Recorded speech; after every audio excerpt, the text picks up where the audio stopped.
The rain poured endlessly that night as the city lights blurred behind the hospital glass. A man in a wrinkled suit stood silently by a wheelchair, his trembling hand brushing over his daughter's lifeless fingers. "Daddy, will I ever walk again?"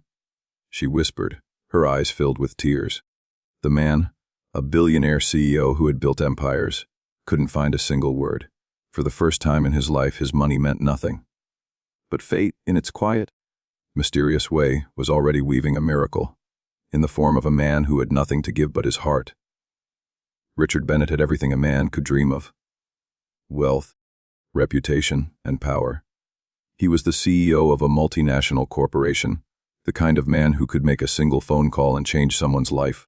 But nothing had prepared him for the day when his only daughter, Lily, was brought into the emergency room. Her body broken, her legs paralyzed after a car accident that took her mother's life. Days turned into weeks, and weeks into months. The doctors had done everything, but the verdict never changed. Lily would never walk again. The once lively 12-year-old who danced around their mansion now stared blankly at the ceiling, her laughter replaced by silence. Richard visited her daily, bringing expensive toys, the best therapists, and every new medical innovation money could buy. But nothing could heal what was broken inside her. She refused to talk, refused to eat, refused to try. One morning, Lily's nurse told Richard she had spoken only one sentence in the last 2 weeks. "I don't want to live like this anymore." The words shattered him.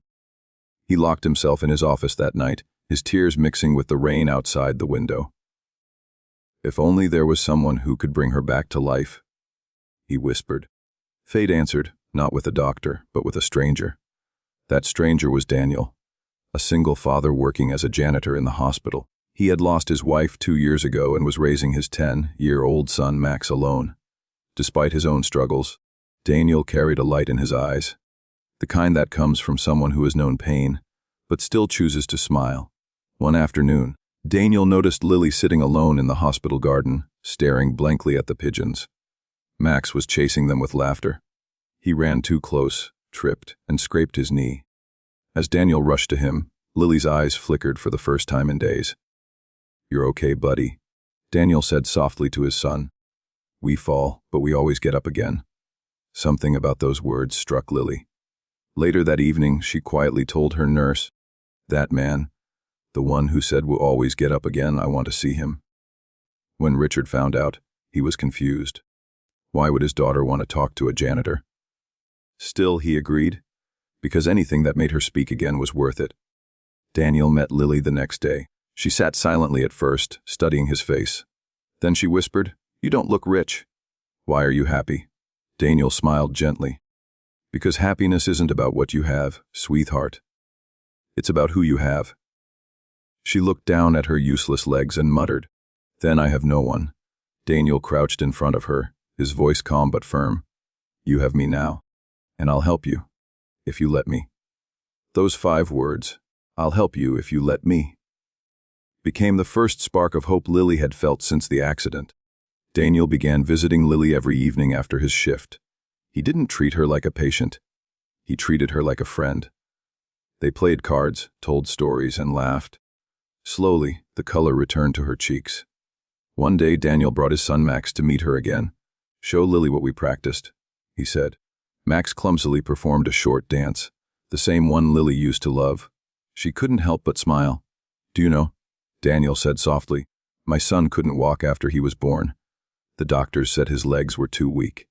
But we kept trying a little every day. And one day, he took his first step, because he believed he could." Lily stared at Max in disbelief.